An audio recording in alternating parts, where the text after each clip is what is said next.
les pasteurs qui n'ont rien dans la tête là, qui pensent que Israël est en Orient. Dans la Bible même que vous lisez là. On dit les mages là, ils sont quittés où? Ils ont vu l'étoile là où et puis ils sont quittés où? Le verset dit, et eux-mêmes ils disent que on a vu son étoile en Orient. Et nous sommes venus pour le vénérer. Mais si Israël est en Orient, comment est-ce que les mages là vont quitter encore en Orient pour aller ailleurs, pour aller vénérer le Mashiach? Or, le Mashiach est né à Bethléem. Bethléem, c'est en Israël, non? Est-ce qu'on se comprend? On dit qu'Israël est en Orient. Mais les mages disent que l'enfant là, on a vu son étoile en Orient. Et on a quitté l'Orient. On s'est déplacé de l'Orient pour venir jusqu'à Jérusalem ici, afin de le vénérer. Alors, donc c'est que l'enfant n'est pas né en Orient. L'enfant n'est pas né en Orient. L'Orient c'est l'Est. L'enfant n'est pas né à l'Est.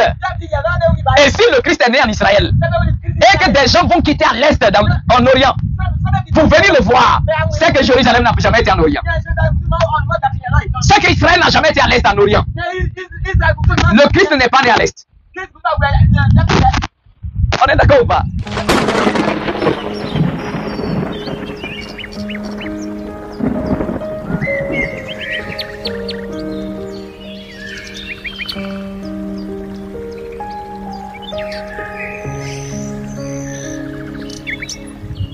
Alléluia. Que le nom du Seigneur soit glorifié.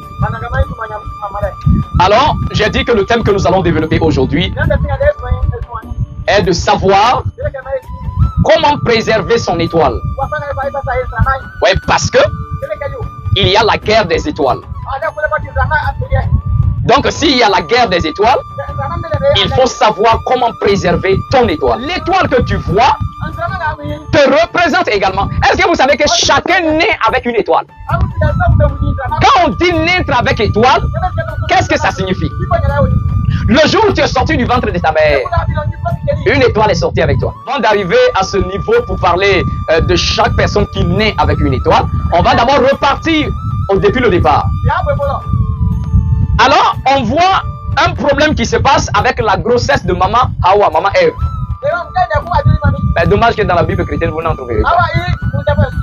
Parce qu'on a juste dit oui, Adam a fait ci, Adam a fait ça. Non, mais lui-même le concerné, là, il a fait un livre. L'épée justicière, le chapitre 7, le verset 1 nous dit: Adam et sa femme habitaient sur la terre, travaillaient de leurs mains afin de maintenir, bien sûr, le repos de leur corps. Alors la parole dit, Ève était à... C'est-à-dire, la grossesse était arrivée, il y avait 9 mois maintenant, d'accord? 9 mois de grossesse, elle était arrivée à terme. Et la parole dit, bientôt, elle devrait accoucher. Et la parole de l'Éternel s'est réalisée pour elle. Parce que l'Éternel avait dit à la femme, j'augmenterai la douleur de tes grossesses et tu enfanteras dans la douleur. Et c'est ce jour-là que ça s'est réalisé. Alors elle a commencé à crier de douleur. Son ventre a commencé à lui faire mal. Elle a commencé à crier. Elle dit, où est Adam? Pour qu'il puisse voir la douleur que je traverse. On se comprend? Parce que Adam n'était pas à côté d'elle. Où est Adam pour qu'il puisse voir la douleur que j'ai? Qui ira apporter à Adam ma souffrance? Est-ce qu'il y a un vent qui ira dire à Adam que ta femme est en train de souffrir, afin qu'il vienne aider Hawa? Et elle demande, elle dit, est-ce qu'il y a les étoiles qui peuvent aller supplier Adam afin de venir m'aider? Et elle précise que les étoiles, tous les jours, les étoiles ont un chemin à parcourir. Les étoiles quittent l'est pour aller vers l'ouest et après retourner. C'est leur parcours de tous les jours, à chaque moment. Alors, elle dit, est-ce les lumières du ciel iront apporter à Adam ce que je traverse? Mais effectivement, Adam étant dans la région du Jourdain là-bas, il entend la voix d'Ève crier. Et Adam dit, mais attends, c'est pas la voix d'Ève que j'attends comme ça. J'irai l'aider. peut-être la bête, Satan est encore en train de la fatiguer. Et Adam s'est levé pour aller vers Ève. Quand Ève l'a vu, Ève dit, mais qui t'a informé? Est-ce que ce sont les vents qui t'ont parlé? Est-ce que c'est les étoiles quand ils vont vers l'est qui t'ont parlé? Ou est-ce que ce sont les animaux qui t'ont parlé? Bon, Adam dit l'essentiel, moi je suis là maintenant. D'accord, je suis là maintenant, ne t'inquiète pas. On se comprend. Alors la parole nous dit que les étoiles vont toujours vers l'est. Ils quittent l'est et ils viennent vers l'ouest. Et après ils retournent. Mais regardez un peu la naissance du père Abraham. C'est là que je vous parle de la guerre des étoiles. Le jour où tu nais,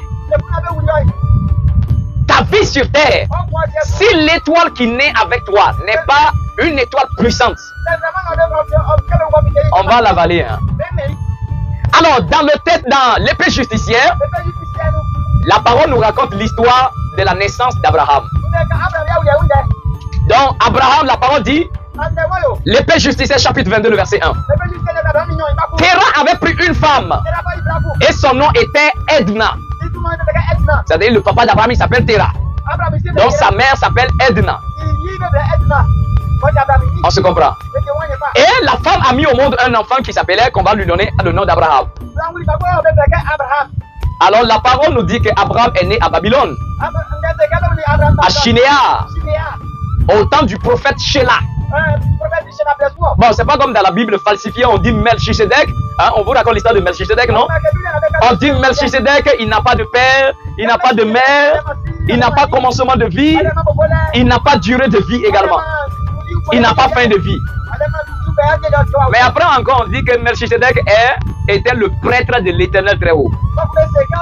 Alors dites-moi, si quelqu'un n'a pas commencement de vie, il n'a pas la fin de vie, il n'a ni père ni mère, logiquement, qu'est-ce qu'on veut nous dire par là?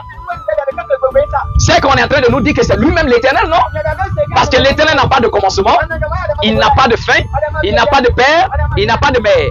Donc Melchisedec serait l'Éternel lui-même. Mais après on dit le même Melchisedec là, il était le sacrificateur de l'Éternel très haut. Si vous ne comprenez pas. Donc si Melchisedec est Dieu, si il est l'Éternel, il n'a pas de père, il n'a pas de mère, il n'a pas de commencement, il n'a pas de fin, c'est que c'est l'Éternel. Mais lui, Melchisedec qui est éternel là, il est le grand prêtre de quel éternel encore? Il est le grand prêtre de quel éternel encore? Même les anges ont un début. Les anges auront une fin. Même le Mashiach, le Christ, a un début. Il aura la fin également. Seul l'Éternel n'a pas de commencement ni fin. Mais si vous comparez Melchisedec comme quelqu'un qui n'a pas de début ni de fin, c'est qu'il est l'Éternel. Mais encore on dit qu'il est encore le grand prêtre du très haut. Mais de quel très haut donc Melchisedec est le prêtre? Vous voyez que la Bible est vraiment bizarre. On se comprend. Mais dans l'épée justicière, Melchisedec a bel et bien un père. Son père c'est Arpachad. Arpachad a eu deux fils. Le premier est Melchisedec. Le dernier c'était Shelah. Donc Melchisedec est devenu le grand prêtre de l'Éternel. Et Shelah était devenu le prophète de l'Éternel. Et les deux étaient les serviteurs du Seigneur en ce temps-là. Melchisedec avait son autel. Et l'autel de Melchisedec était de 12 pierres. Et la parole dit, Melchisedec n'a jamais sacrifié un animal sur l'autel. Il n'a jamais offert sur l'autel le sang. Mais c'était les fruits, les épices, les grains. C'est ce qu'il présentait à l'Éternel. Maintenant, dites moi que vous savez pourquoi dans la parole, on dit que le Christ, le Mashiach, il est notre grand prêtre selon l'ordre de Melchisedec et non pas selon l'ordre d'Aaron. Parce que Aaron est le grand sacrificateur sanglant, sanguinaire. Aaron, lui, verse le sang. Ses sacrifices sont basés sur le sang. Mais alors que Melchisedec, son sacrifice est basé sur la végétation. Et quand le Mashiach vient, il vient terminer le travail de Melchisedec. Donc voilà pourquoi le Mashiach dit, plus de sacrifice animal, mais sacrifice de la végétation, les fruits, les épices et le lait. Et comme l'autel de Melchisedec était de 12 pierres, le Mashiach aussi avait 12 disciples représentant son autel. va? On se comprend. Et c'est au temps de Shelah, le prophète Shelah, le frère de Melchisedec, qu'Abraham était né. Abraham était né le Yom Shishi. Yom Shishi là, c'est quel jour? Nos élèves qui, oui, vendredi. Alors, Abraham est né du jeudi au vendredi. Donc, étant né à Yom Shishi, on dit que c'était la nuit du 6e jour. Alors, Nimrod a eu un songe. Parce que Nimrod se faisait passer pour un dieu qu'on doit adorer. Alors, Nimrod, dans ce temps, il a eu un songe. Et dans son songe, une voix commence à crier. Et il dit, malheur à ceux qui ne reconnaissent pas le Dieu d'Abraham. La vérité a vu le jour. Et les illusions disparaissent. Il vit aussi dans son rêve que l'idole qu'il adorait était tombée par terre. Alors, Nimrod va expliquer ça à ses magiciens. Ils vont lui dire, c'est un enfant qui va naître, qui risque d'amener les gens à ne plus croire en toi. On se comprend. Alors, un jour, mais avant même la naissance d'Abraham, sa maman aussi était trop mince. Sa maman était très très mince. Et étant enceinte, on ne savait même pas qu'elle était enceinte. Donc quand Nimrod a eu son songe, on dit que c'est un enfant qui allait naître. Et il commençait à surveiller les femmes qui étaient enceintes, afin d'exterminer les bébés. Alors la mère d'Abraham a fui pour aller rester dans une grotte. C'est arrivé là-bas, elle a couché. Elle a laissé le bébé là-bas. Le Seigneur a envoyé un ange pour s'occuper du bébé. Mais le bébé était quel? L'ange là, c'était quel ange? C'était l'ange d'Abraham. On se comprend? Et le jour de la naissance, le père Terah, le père d'Abraham, puisque lui-même il était un ministre de Nimrod. D'accord? Terah était le ministre de Nimrod. Donc il avait invité les chefs à venir manger chez lui. Ils ont fini de manger, ils étaient contents, ils rentraient. Et soudain il lève les yeux au ciel, il voit des étoiles. Mais il y a une étoile qui file, qui sort de l'ouest. L'étoile arrive et avale 4 étoiles. Quand ils ont vu, ils ont dit, une étoile qui a avalé 4 étoiles. Assurément, c'est que c'est l'enfant qui vient de naître là. Abraham. Alors, ils sont, les sages là, si on laisse ça comme ça, le jour où l'affaire là va péter ici, le roi nous demandera pourquoi on ne lui a pas informé. Donc ils ont décidé d'aller annoncer ça au roi. Quand ils ont annoncé au roi, ils ont dit qu'assurément c'est l'enfant qui vient de naître là. Bon, c'est là le Nimrod va appeler Terah pour dire, ton fils, donne-moi ton fils. Ton fils ne doit pas vivre, mais je vais te récompenser par beaucoup de choses. On se comprend? Parce que Nimrod savait que c'était l'enfant là. Bon, Abraham dit d'accord, je vais te l'envoyer. Terah dit d'accord, je vais t'envoyer mon enfant. Mais laisse-moi un peu de temps pour que l'enfant on puisse lui dire quand même au revoir. Il a accepté. Alors, Terah vient dans sa maison, il réfléchit. Et il a une idée. Comme il avait une servante qui avait également accouché, il va échanger les bébés. Il échange les bébés. Bon, puisque c'est sa servante, à l'époque, quand les gens partaient à la guerre, on capturait les femmes. Et puis on les vendait. Donc celui qui était de bon cœur rachetait les esclaves là pour venir travailler dans sa maison. Deviennent comme les membres de sa famille. On se comprend? Alors, c'est là que Terah va prendre l'enfant de sa servante. Le traducteur, laisse ton téléphone puis concentre-toi. Si c'est la vidéo, après tu vas voir ça sur YouTube. D'accord? Alors, Terah prend l'enfant de sa servante et puis il met l'enfant dans... Il enveloppe l'enfant, il envoie ça au roi. Le roi était très content. Sans pitié, il a pris l'enfant, il a cassé sa tête au sol. Voilà, terminé. Mais Abraham, lui, il a grandi ailleurs. Ouais, ceux qui ont une grande destinée sont toujours combattus. Vous connaissez un peu l'histoire de Moshe et de Moïse, non? Là encore, on a décidé de tuer les enfants. Même le Christ et le Mashiach. Alors ici, je vais vous faire comprendre que dans plusieurs passages, on dit toujours l'étoile qui était en Orient. C'est-à-dire à l'Est. Au temps du Mashiach, la parole nous dit que il y avait des mages, des Babyloniens, qui étaient des astrologues. Quand le Mashiach devrait naître, ils ont vu son étoile briller. Et ils ont décidé de venir à Jérusalem. Les pasteurs qui n'ont rien dans la tête là, qui pensent que Israël est en Orient. Dans la Bible même que vous lisez là. On dit les mages là, ils sont quittés où? Ils ont vu l'étoile là-haut et puis ils sont quittés où?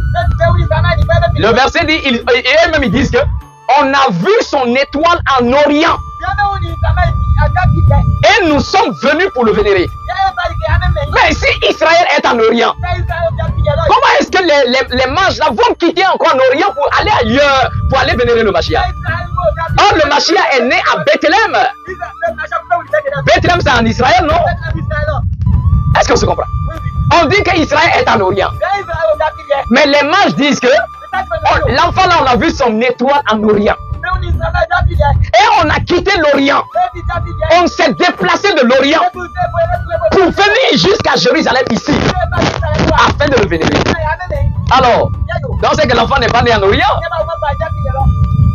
L'enfant n'est pas né en Orient. L'Orient c'est l'Est. L'enfant n'est pas né à l'Est.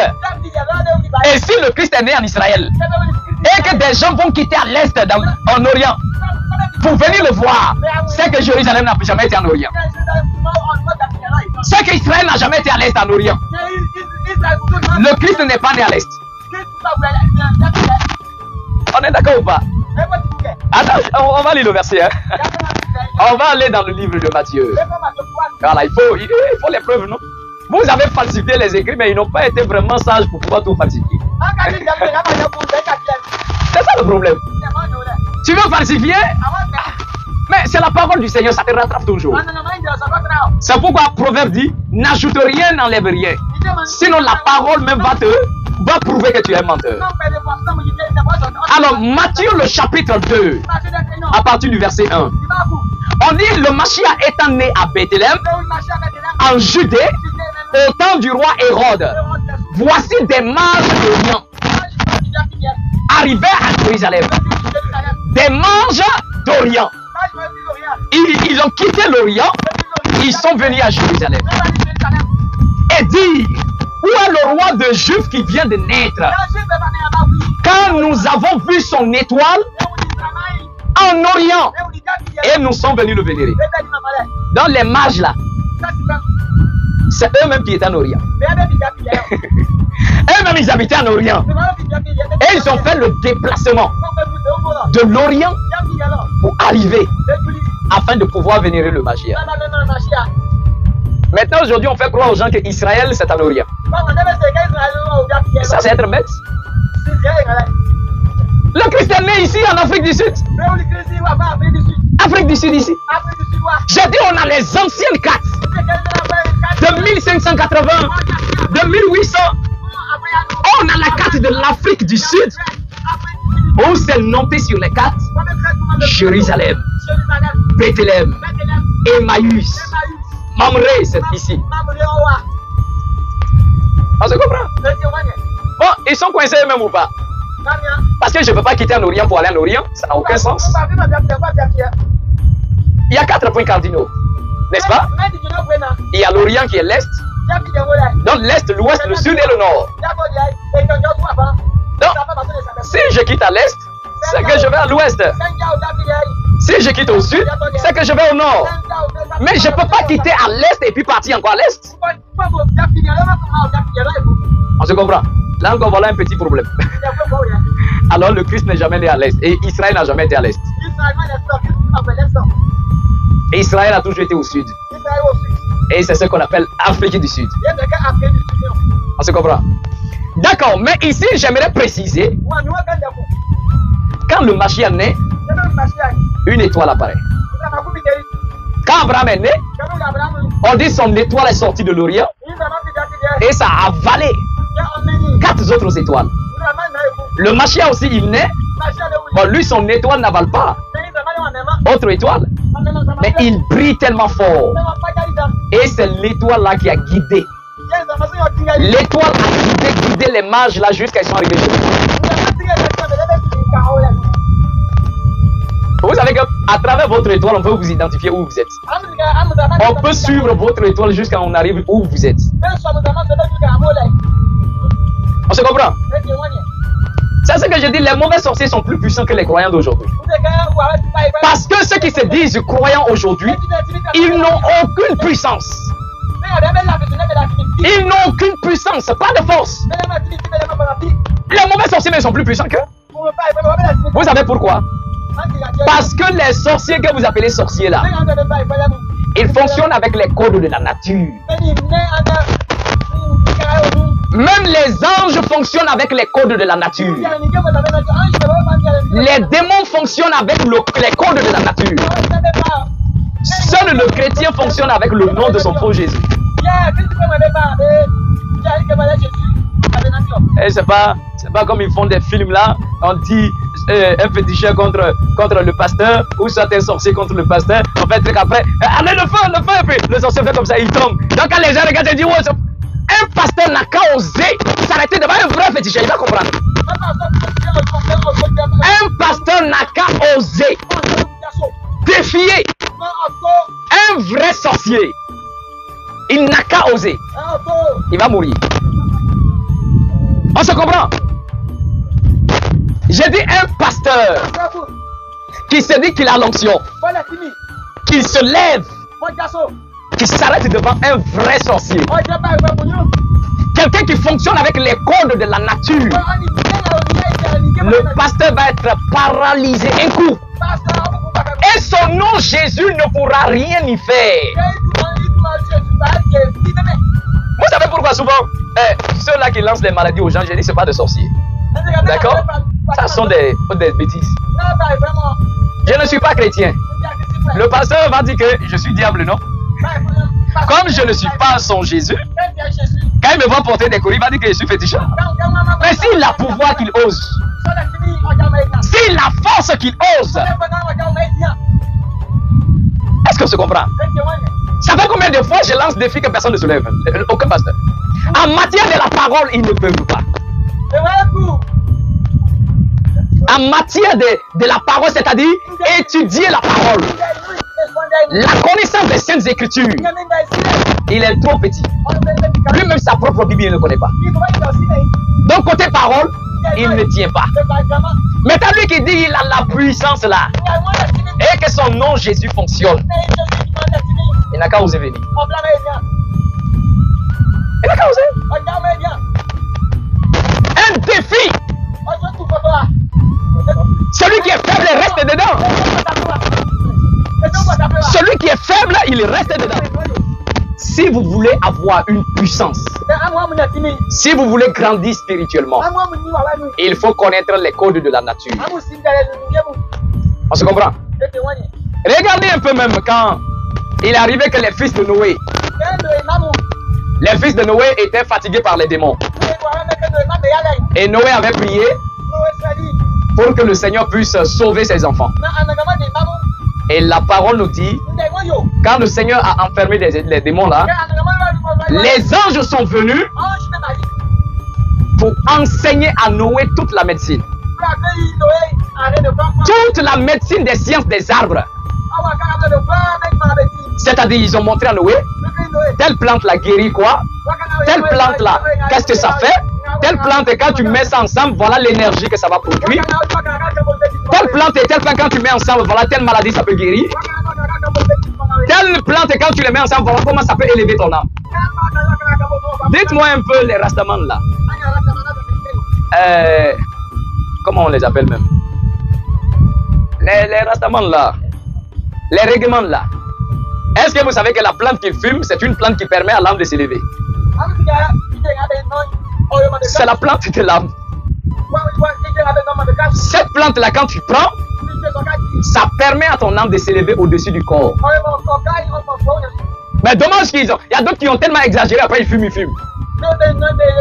Sinon, bon, normalement c'est une religion. Hein? C'est une religion. Quand on dit Rastafari, c'est une religion. Mais ce n'est pas les faux Rastaman qu'on voit ici, eux ceux qui connaissent la fumée seulement.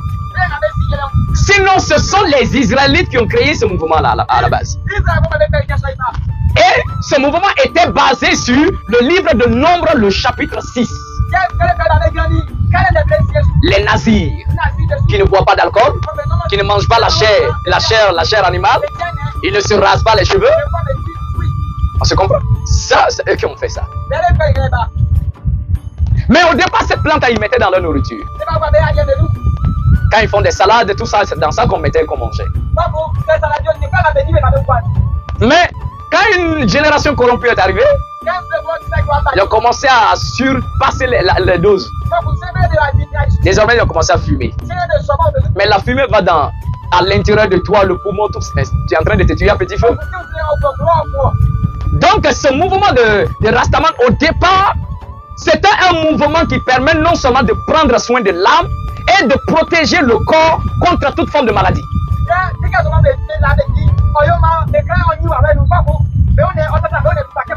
Mais les faux Rastaman d'aujourd'hui, ils ont détourné le but même de la chose.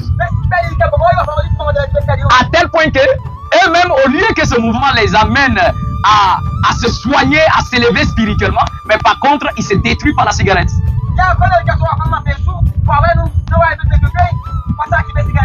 Jusqu'à ce même, ils ont du mal à se brosser les dents. Quand tu finis de fumer, la fumée a pris ta bouche et tu te brosses pas. Mais il y a le cure-dent. Même si tu refuses les pâtes dentifrices des blancs, mais il y a le cure-dent. On se comprend. Donc, il faut garder toujours les éléments dans leur contexte, bien sûr. On se comprend.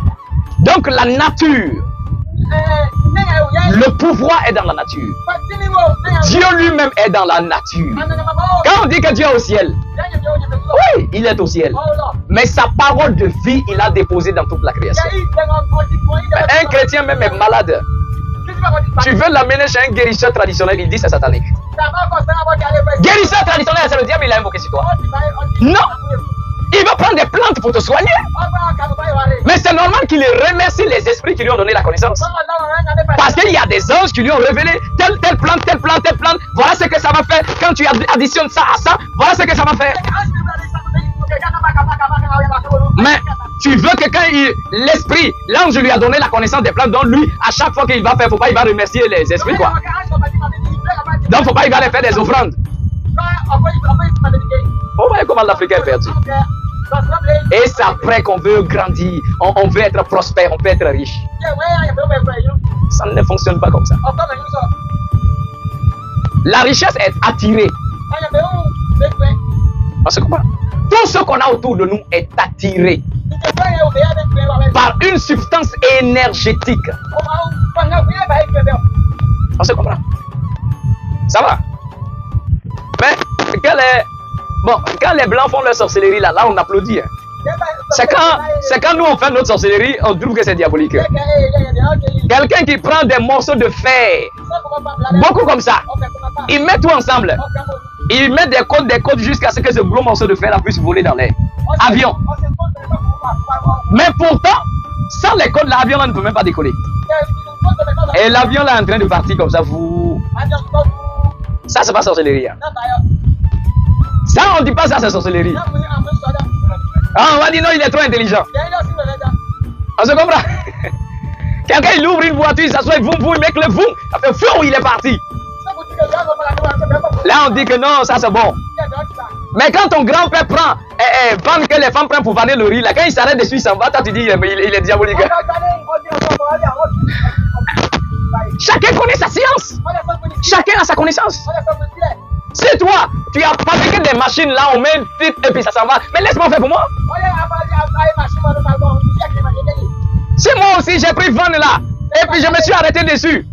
Et puis j'ai parlé, vous, on est parti avec moi le premier où? Chacun développe sa science. Ça, c'est l'école de la nature. Chacun est né avec une étoile Et chacun est né avec ses nuages. On connaît les nuages, non? Non, mais vous ne connaissez pas les nuages. On connaît les nuages, non? Même le Mashiach, comment le Mashiach partait? On va lire ensemble dans l'épée justicière. Il y a des moments pourquoi dans la Bible, vous n'allez jamais trouver l'histoire du Mashiach.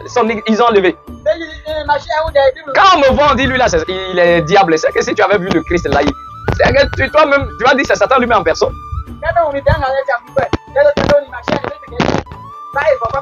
Bon, ok, sincèrement, soyons honnêtes. Quelqu'un qui prend la boue, il crache dessus, met sur tes yeux, et dit va te laver, tu vas, tu vois. Le problème, comment est-ce que toi tu vas qualifier la personne? Quelqu'un qui a pris la boue, il n'a même pas pris l'eau propre. Il a pris son crachat là, il a versé dessus. Il a mélangé. Il a pris, il a mis sur tes yeux. Et puis lui aussi, il était bizarre le gars là. On dit le monsieur là, il a fait sortir du village. Il est allé dans le village, il a pris le monsieur aveugle là. Il a pris sa main jusqu'à il a conduit hors du village. C'est là-bas il a appliqué boule là dans ses yeux. Maintenant il dit toi mais t'en faut partir te laver maintenant. Mais il va partir avec qui? Il va aller avec qui? Tu n'as même pas dit bon allons maintenant tu vas aller te laver. Il dit faut partir te laver. Ce rituel là si le marché avait fait ça devant les gens, ils allaient même empêcher le monsieur là d'être guéri. Parce qu'ils allaient créer le doute en lui. Or, des rituels sans la foi, ça ne fonctionne pas. On se comprend? Ça, c'est un rituel. Ça, c'est un rituel. Cracher et puis la boue. Et puis, le monsieur aveugle. Il met dessus. Et puis maintenant, on dit de repartir au village, dans le réservoir là où il y a l'eau, il va se laver les yeux et puis il va voir. La distance qui est là. Tu vas traverser les gens et dire mais qu'est-ce que tu as fait? Pourquoi il y a boue sur tes yeux? Ah non, il y a un prophète là. Bon, c'est lui qui a mis ça sur mes yeux. Les gens vont dire mais attends, toi là ça va pas chez toi hein? C'est quel prophète encore tu as suivi là? Vous aimez ça? Vous aimez ça? Les gens le décourageaient en chemin jusqu'à... Il est arrivé. Et il a vu quand même. Il s'est lavé, il a vu. Il y avait un autre, on l'a envoyé. Lui, bon, un démon l'avait possédé à cause de la nourriture. Il était trop gourmand. Donc un jour, en mangeant sa nourriture, un esprit est entré dans sa nourriture, il a mangé. Un mauvais esprit. À travers un verre. Donc le verre a commencé à se développer en lui. À tel point que le verre était devenu 2 mètres de longueur. Et le verre lui demandait seulement la nourriture. C'est-à-dire le gars il est devenu mince. Mais il mange seulement. S'il fait 1 minute sans manger, il est mort. 24 heures sur 24, le gars mange. Il mange seulement. Et puis il est mince. Donc quand le machin est arrivé, on l'a soulevé, on l'a amené. Il ne peut même pas marcher. Bon, le processus, le machin a dit, bon mon ami, pour te sauver d'abord, comme l'esprit là, c'est la nourriture, il demande non. Donc il faut te priver de nourriture pour 3 jours. Aïe, aïe, aïe. Pendant 3 jours. Non, il est là, l'esprit demande de la nourriture. On dit personne ne te donne la nourriture. Après le 3e jour, on dirait qu'il va mourir. Donc le Mashiach a pris lait de truc, lait de mouton. Et il a amené le monsieur au bord où il y a le sable. En plein midi, quand le soleil avait tapé le sable, très chaud, le Mashiach a versé le lait là sur le sol. Il dit approche. Il s'est approché. On dit mets ta bouche dessus. Où on a versé là, il faut aspirer. Quand il aspirait, l'odeur allait à l'intérieur. Donc, le petit démon en verre a senti l'odeur. Il s'est dit assurément c'est la nourriture. Donc, il a commencé à monter jusqu'à sa bouche. Le Mashiach a mis la main, il a commencé à le tirer. 2 mètres de longueur. 2 mètres de longueur. Fais attention à ce que tu manges. Fais attention à ce que tu manges. Parce que la racine de ton esprit, c'est ton estomac. Voilà pourquoi si tu manges beaucoup, ton esprit est lourd. Tu as sommeil seulement. Tu es devenu paresseux. Parce que ce que tu manges va à la racine de ton esprit. Comment tu peux manger 3-4 fois par jour? Pourquoi? Le Mashiach a dit on mange 2 fois par jour. Premièrement, quand le soleil est au centre, c'est-à-dire à midi, et quand le soleil se couche. Tu sais pourquoi? Parce que quand tu te réveilles le matin, ton sang n'est pas encore réchauffé. Or, la nourriture va dans ton sang. Donc, quand tu manges le matin, ton sang n'est pas encore réchauffé. Ton sang ne peut pas bien traiter la nourriture que tu manges. Tu vas tomber malade. C'est à cause de ça que tu es tout le temps malade. On a tous été tout le temps malade comme ça.